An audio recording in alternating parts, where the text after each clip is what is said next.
Buckle up because today's guest proves that when money mindset meets rock solid strategy, the sky isn't even the limit. I'm sitting down with Meaghan today, a licensed financial advisor with 15 years experience, millions under management, and a resume that would make Wall Street blush.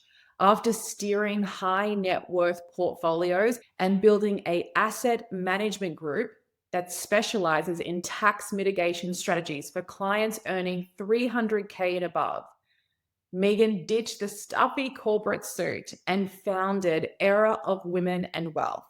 Her mission: demystify money and show ambitious women that wealth is an energy to play with, not a monster to fear. But before Era of Women and Wealth was born, our paths crossed in a very different way. In 2024, Meaghan actually enrolled in my course, Heal Your Money. Meaghan, being in the financial industry for the last 15 years, having built such an incredible level of success in her professional career, and now working with women, helping them to build their own wealth, Meaghan noticed there was a gap in that mindset. She was seeing a lot of that mindset stuff, that money mindset stuff come up for her clients. And so she enrolled in my course, Heal Your Money, so that she could take all of those incredible learnings and all of her 15 years of professional success to really help her clients break through those money mindset blocks and also learn her exceptional investing strategies. Doing my course, Heal Your Money, actually led Meaghan to book in the first step connection call with me, where we mapped out where she was, where she wanted to go, and really got clear on the underlying subconscious programming and patterns and beliefs that were standing in the way of where she was and where she wanted to scale her life and business to. On that connection call, Meaghan jumped at the opportunity to work with me privately for 6 months, doing my specialized breakthrough work. Together in that 6 month space, we rewired her mindset, we cleared those old beliefs, and helped Meaghan stand even more powerfully in her unapologetic power. In the 6 months that we did breakthrough together, Meaghan experienced astronomical growth and breakthroughs and success across so many different areas of her life and business. It was such an honor to work with Meaghan and guide her. And now watching her post breakthrough, oh my God, blows my freaking mind. While we were actually working together, Meaghan was also given the opportunity to be featured in Forbes for her incredible work that she does in the area of finance, wealth, and investing. And because of the work that we were doing together and the profound impact that our work was having on her life, Meaghan invited me to be a contributing writer on her article, which was just one of the most beautiful gifts I've ever received from a client. And so Meaghan was then featured in Forbes, and alongside her, I contributed to that article. Get ready for a conversation crammed with tactical investment wisdom, mindset gold, and a true behind the scenes of what it really takes to create generational prosperity. So grab your notebook and get ready to take a heap of notes. Meaghan is a wealth of knowledge. In the show notes of this episode, you're going to find where you can follow Meaghan. You're going to find how you can work with her. And I just want to really recommend to you all that is listening, like, go and immerse yourself and follow Meaghan, binge her content. She is just having such an elite conversation directed at women, helping them to build their own wealth. And we really dive into the importance of women building their own wealth in this episode. So take this episode seriously. There's just so much gold in it. I love you guys. Enjoy.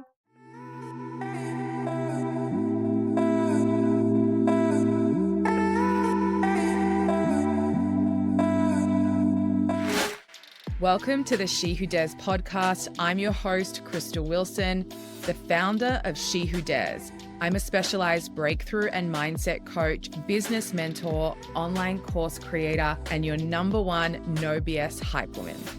I'm here to remind you who the fuck you are and reignite your personal power through powerful and expanding conversations on all things business, mindset, and energetics, to help you break through to your next level of success in all areas of your life, business, and bank account.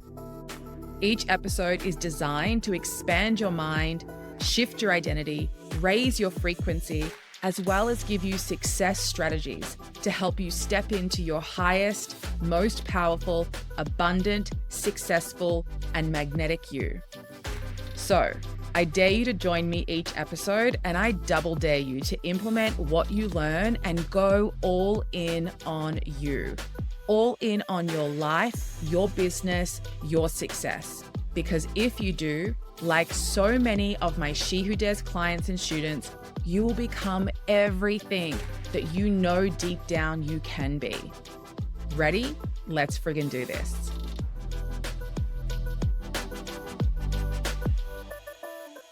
Awesome, Meaghan. Welcome to the She Who Dares podcast. I'm so glad to have you here today. How are you? I am doing well. Thanks for having me. Yeah, exciting. What I know about you is you are such a boss babe. I remember the first time that we connected on social media, and I was just so blown away by your energy and your big dreams and your big goals and the impact that you wanted to make in the lives of women. But take me back. I would love to know what originally drew you to finance. Yeah, I think I just, for some reason, think money is fascinating. And it's something that I think everybody is exposed to, whether it's in little ways or big ways in their lives. And I think at every stage of our lives, we're connected to it in some way, shape, or form. And I think there was very specific things that happened when I was young around money. My parents got divorced. It was a little bit of a struggle for my mom. So I think I was very conscious and aware of money because of that fact. And then I think just as I grew up and I went through school and career, I just watched how it affected people, and it affected people so differently and so individually that it just was one of those psychology things. It was just fascinating to me that I'm like, okay, why does this person do this with it and this person does this with it? Or why does it make this person anxious and this person feel really powerful? So then I just kind of, I think, got more entrenched in it, and I just kept digging and getting involved with it, and eventually got licensed and had clients, and here I am. Amazing. So take me back as well. You've gone from corporate finance, and then now you're the founder of Era of Women and Wealth. What was the catalyst for you from going from corporate finance to wanting to kind of build your own thing and really focus on impacting women? Yeah, so I still do actual asset management for people. So I still do that aspect of it. But I think really where my passion was is I had a certain group of clients that were coming to me, that women, highly trained. So a lot of physicians, a lot of attorneys, a lot of C-level women, excuse me, that were coming to me that just were so overwhelmed with money. And I just saw you're so powerful in your role and what you're doing. And you've had such determination to get to where you want. And you've done these hard things, but for some reason you're getting stuck when it comes to money. And I just thought how can we get you over that? How can we make it even more impactful for you? And so really, I think it just organically happened from my asset management practice that then I was like, you know what? I am going to build something where women can come to, they can feel totally comfortable, and they can actually get that foundational knowledge base of what is money? What can it do for me? What are my habits around it? What do I need to be aware of? And then what do I actually need to know, hard knowledge wise, to move the needle? And so I love watching someone go from not being confident to being so confident, and then literally building wealth because of that confidence. Something you just said that I found so fascinating, because I have a course called Heal Your Money, which really focuses on the mindset, the energetics, the healing, the generational trauma around money. And you just said that you're working with C-level women, so physicians, doctors, lawyers, and they're probably on what income bracket would you say you're kind of working with women? Oh, I mean, multi six figures a year. Multi six figures a year. And so you're finding in the work that you do, which is more about finances and wealth building, working with a woman in those higher positions, those higher incomes, that she is also having really the same money mindset, struggles, management that, say, your average income woman is having. Would you say that you find a correlation between the two? Absolutely.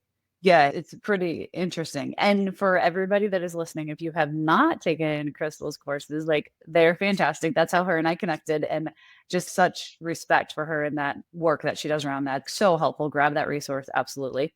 But yeah, I think we all share the same hesitations, the same concerns, the same intimidation around money, whether you're making $50,000 or you're making $500,000. It's just that lack or that gap in knowledge that doesn't matter how much you're making, that we just don't have. And so, yeah, we all share the same struggles, I feel like. I love that because I see that in the work that I do. But to hear you knowing your successful career in finance and what you do to help women build wealth, I just find that so fascinating that the same beliefs, the same blocks, the same money stories and narratives and generational money wounds that we carry through our lineage, they're going to show up regardless of whether you're earning minimum wage or whether you're earning $500,000 a year. This is one of the things that I really teach is that more money is not the elimination of your bad money habits. Yes, absolutely agree with that. Yeah. So why are you so passionate about helping high earning women really transform their income into wealth? So I will say, like, I'm passionate about helping everyone. I think I just fell into that niche of high earning women because it's what was around me and organically came to me. And then I think what really I do love about that, I think, income level is the fact that I know they have it and there's a lot more opportunity. So I think everybody has opportunity, but I think when you get to where you make a little bit more, there's different strategies that we can put into place. And that's where like I get super nerdy and I love the strategy aspect of it. And so when you're making that much money, as long as you're living within your means, there should be more wiggle room than if you are trying to survive off of $30,000. And so it organically happened that way, but it's just really kind of my sweet spot and where I really can kind of dig in and say, okay, you're at this level at the most basic, but I can take you here if we can implement these things. Yeah.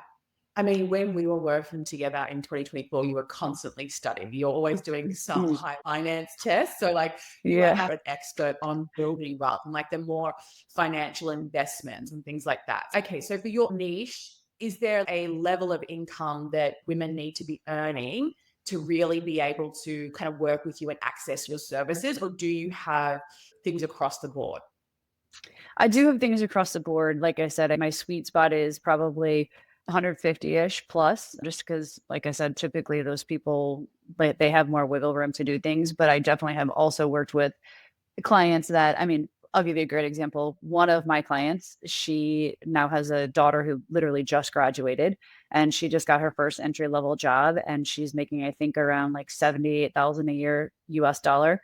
And really because she's young and she is making pretty decent money, like we are able to really set that foundation. So we can get in there, we can do a lot of the hard work. Now there might be a stop point for her, right? Like we can only go so far, but like the fact that she put the basics in place and she's implementing at such a young age, man, like it doesn't get any more powerful than that. I've got goosebumps hearing that. You know, I think as Yeah. like that's really changing women and money. Oh, So yeah. I love that. It's amazing. So, what would you say are some of the biggest patterns that you see in ambitious, driven women who are earning that 100 to multi six figures? What are some of the patterns that you see that are kind of holding them back from creating that wealth, investing, and turning what they do have into that wealth that they desire?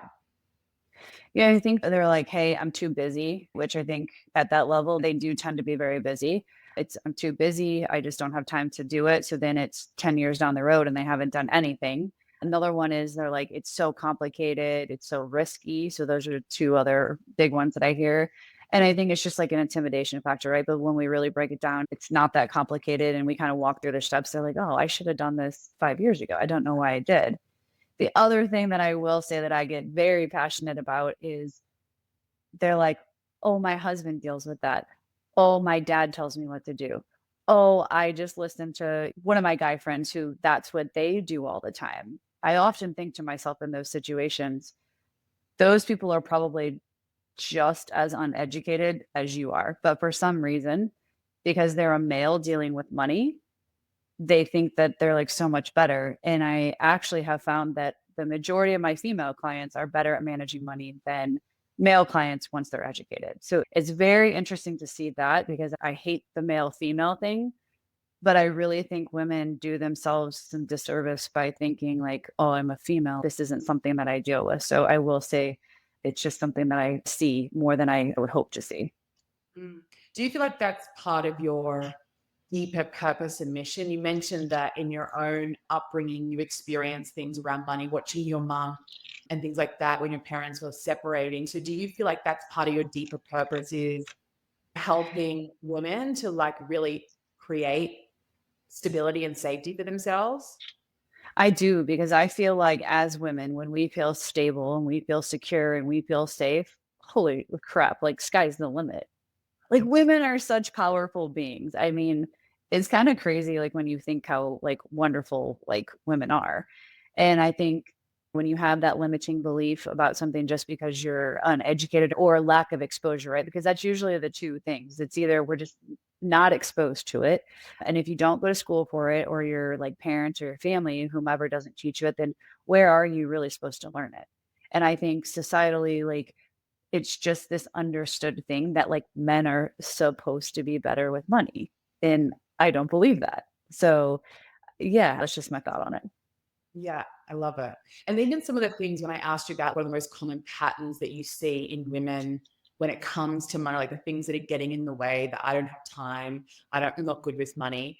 It's so interesting in the work that I do as well. Like we're actually the perfect duo, because I'm like, oh, Yeah. that feels like a legitimate reason, but what's underneath that? What's really driving this? I don't have time. Because what I'm hearing is I'm not a value, I'm not worthy, like I'm not good enough. Mm, I mean, so I'm seeing the like deeper root cause beliefs, which are those money wounds that are driving women to create that narrative that they've grown up with, and then just repeating that story that like, I'm not good with money, I don't have time, my husband takes care of it.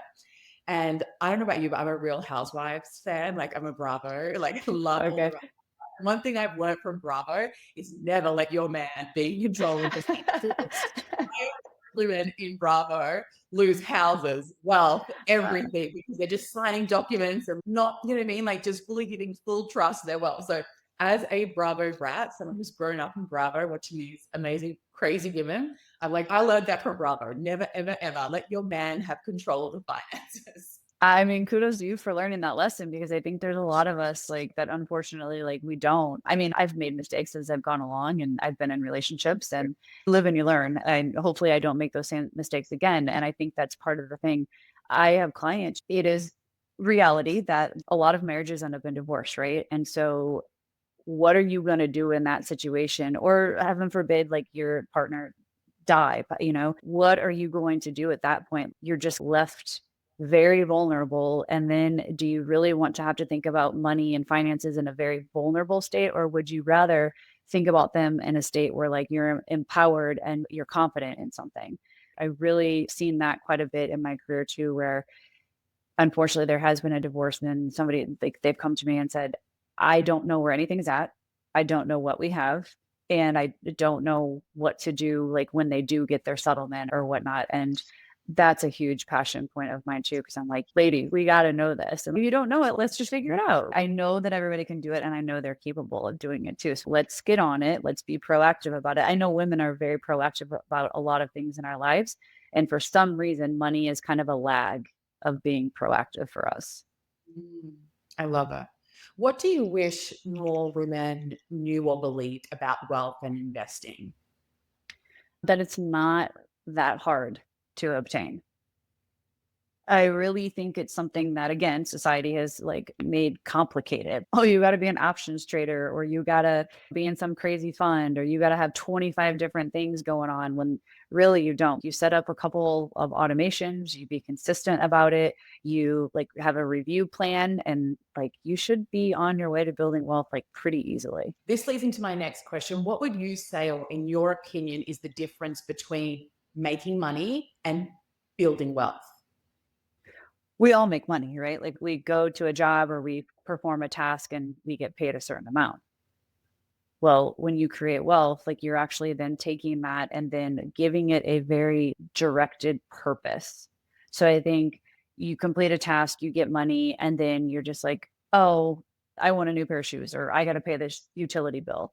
Whereas someone else that's actually creating wealth, they're saying, I'm going to go work for this long to make this much money so that I can put X percent of it into this. So then that's going to be leverage for this.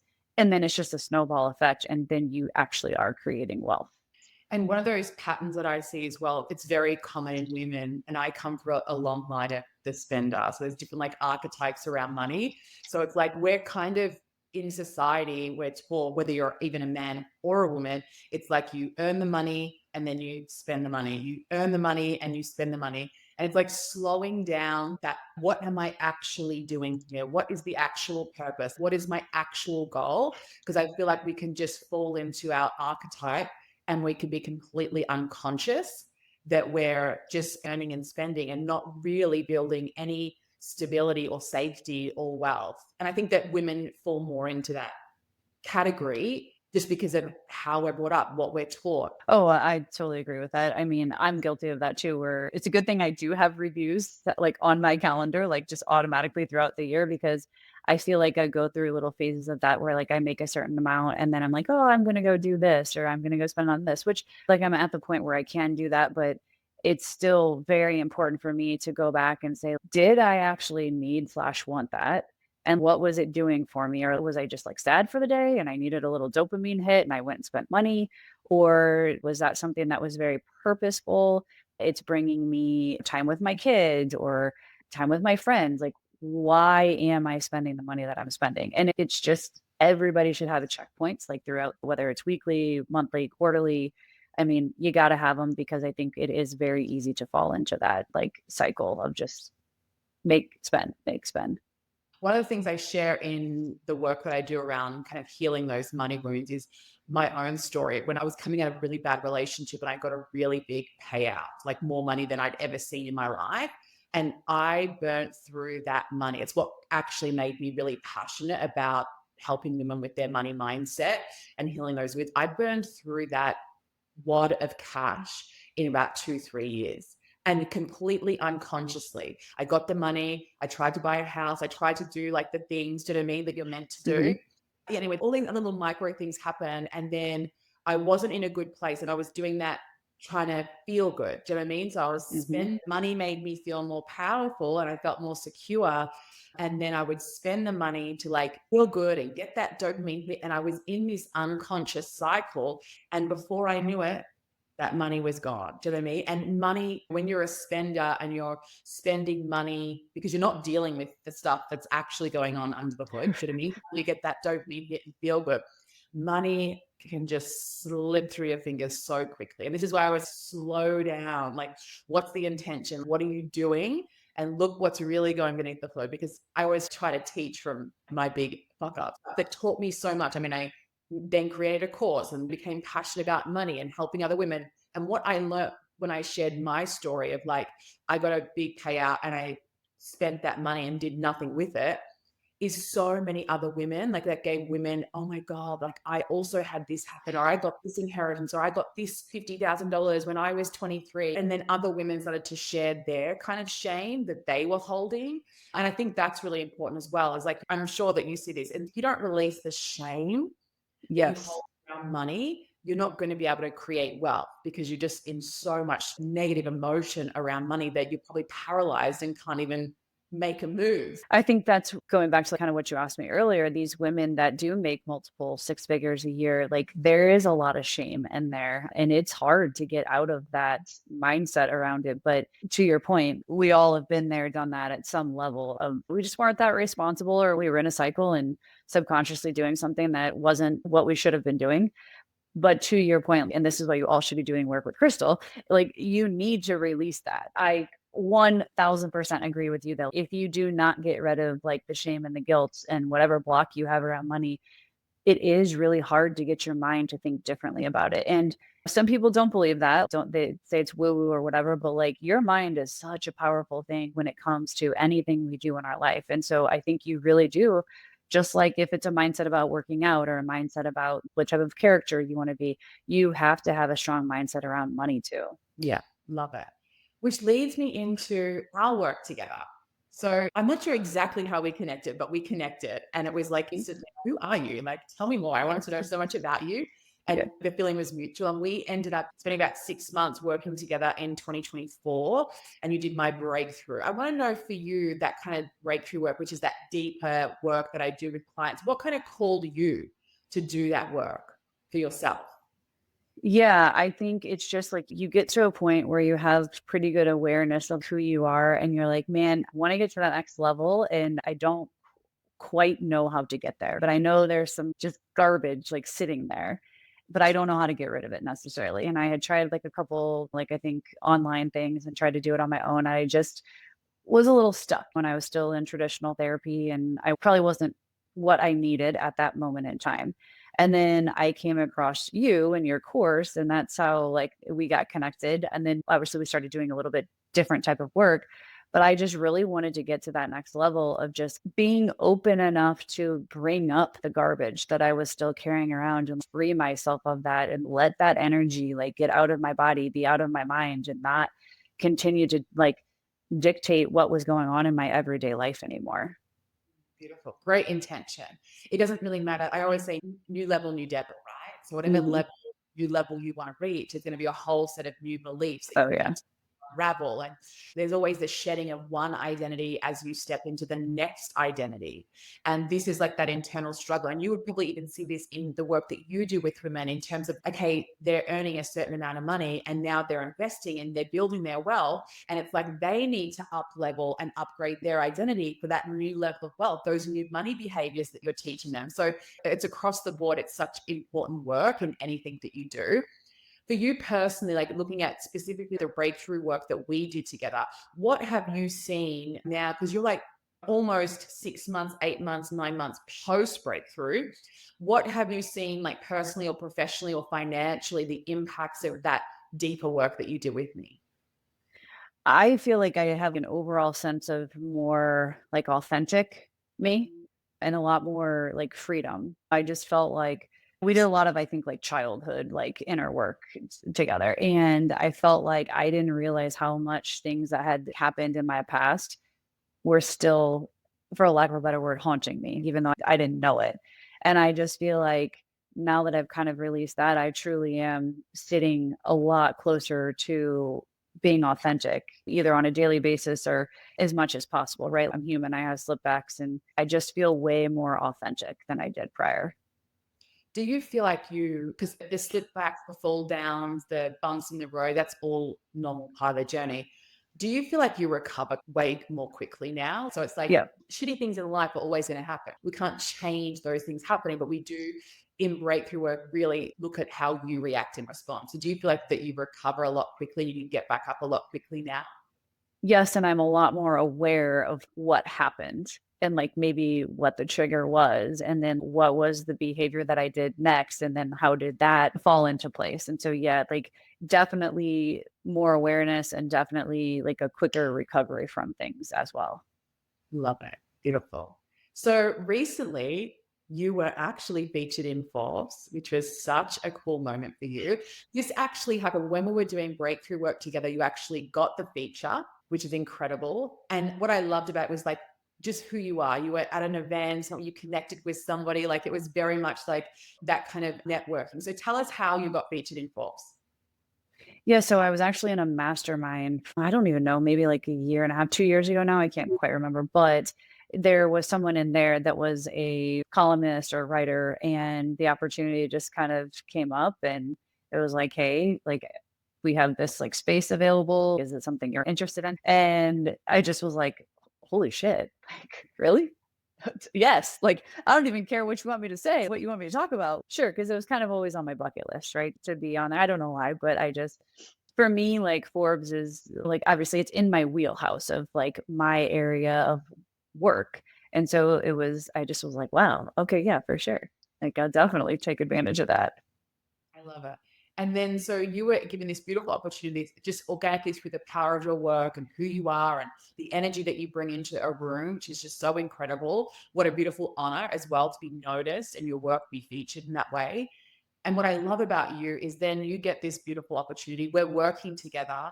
And then you asked me to contribute to that article. And so, similar to you, I'm like, Forbes, like I was so excited for you. But then when you asked me if I wanted to contribute, I was like, wow, that's so amazing. Thank you so much for that opportunity because maybe in Australia, like I want to be featured in Forbes, but maybe that felt like so far away, in this little country town in Australia. So I appreciate that so much. But then you also invited some other really big powerhouse winning women. It was just such a powerful article to have such a range of women. And I just felt that you're really the embodiment of what you do, what you teach. And I love that. And that's probably why I love and adore you, is that I think that's rare in the online kind of coaching space. It's rare to meet somebody and then connect with them and their energy be authentic and the same online and offline. And so the work you do, bringing women together, like sharing that space with an array of women, Jamie C, Think Like a Boss, me, article. So what did that mean to you? I know what it meant to me, but I would love to know what it Yeah. meant to get that opportunity and feature in Forbes.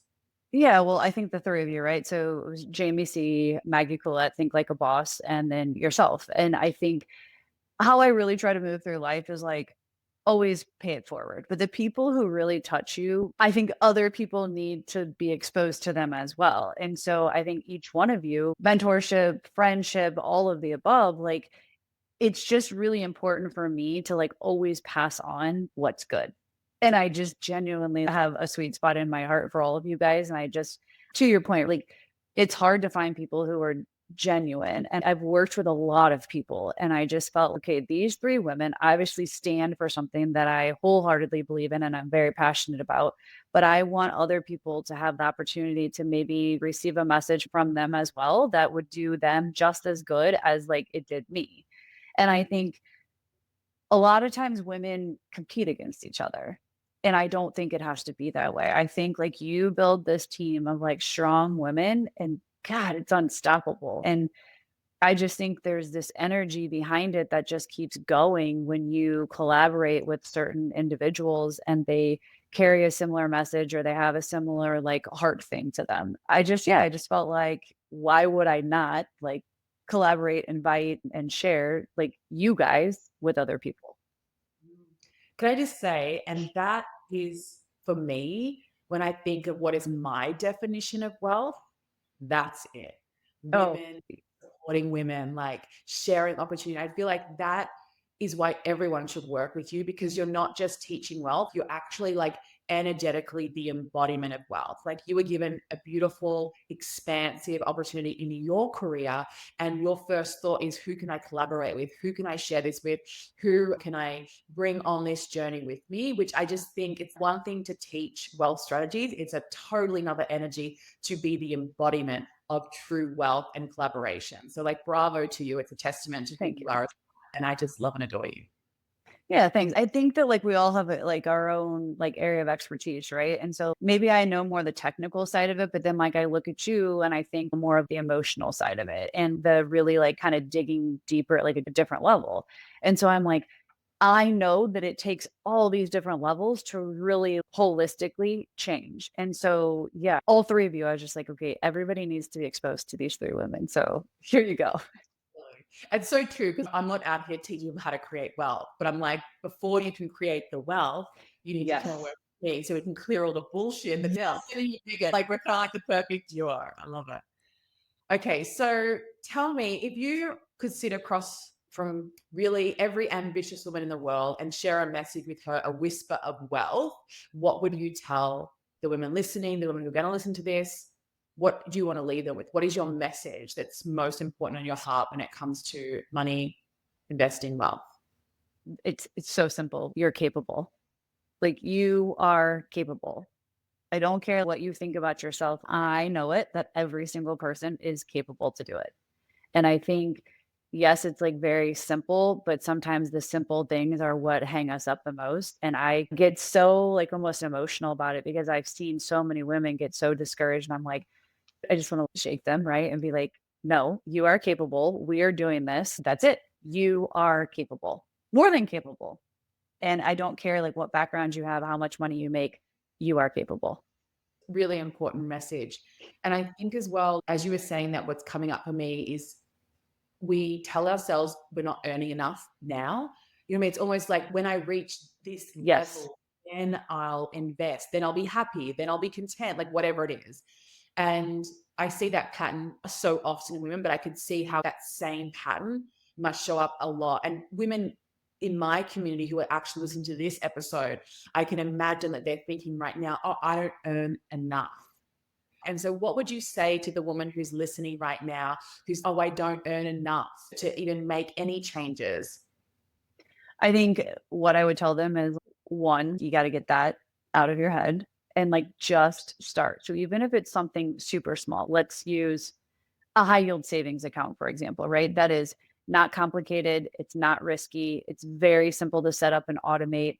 And that could literally make the world of difference because maybe you are on the lower earning end spectrum.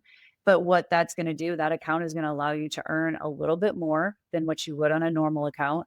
And then let's say you have an emergency and now you can use that and you've earned a little bit more and you're not putting it on a high interest credit card. So, like, these big, grandiose, like, wealth building strategies, it doesn't have to be that. It can be literally the simplest thing, or setting up an automation to where on a monthly basis or every paycheck, I'm going to put, even if it's $25 into something automatically. And so I want people to understand that even if you're not making, what is perceived as a lot of money in your mind, there's still something you can do at every single level to move the needle and move it pretty profoundly. Mm. And when I say that they don't think they're earning enough, it's an identity because most women just have this story. I don't have enough. I don't earn enough. I don't have enough time. But when you would find this, when you actually like peel back the layers and find out what's going on financially, it's like, baby, you have plenty. You know what I mean? It's your Yes. mind, your identity that you're just in this like broke ass identity where you just tell yourself you're broke or tell yourself you don't have enough money, but that's actually not the case. And so I love that what you just said, that start small, build the identity of a wealthy woman as you're making small steps, small progress, bit by bit, habit by habit. And that's how you build wealth. But even the Yeah. word wealth is intimidating, don't you think? It feels, it feels like, What is it? $10 million? Like, I don't know. Well, and that's why I say, like, too, these like societal norms of what wealthy is. Oh, you drive this type of car, you live in these certain areas of wherever you're from, you make this much money, you have this many kids, you're married, whatever. And I just think that's like such nonsense because to me, wealth has been very different at different stages in my life. Yes, at one point it was all about the actual monetary amount that I could get my hands on. But now that I have a family, I have kids, wealth to me is right here, right now, even though it's summer, but like during the school year is being able to drive my kids to school. Like, I have enough wiggle room that like I have a job that allows me to have the conversations. Well, like, we practice gratitude every day on the way to school. That is so important to me. That is my wealth with my kids right now. And so I want everybody to challenge themselves on what their definition of wealth is, because it is not this like cookie cutter fit in a square box like society tells us what wealth is. That is complete nonsense. And you got to come up with like your own definition. Once you come up with something that sits with you and is fully aligned with you, then that's when you're going to really start seeing the momentum take place, or you're going to see that mindset shift and things are actually going to start happening for you. Oh, I love it. Bravo. Standing ovation. Thank you so much for spending time with me and allowing me to ask all these questions and have you on the podcast. Thank you so much for inviting me to be a feature of Forbes. It meant so much to me. It was like a little pinnacle moment of my career. I was like 10 years in the space in my first feature.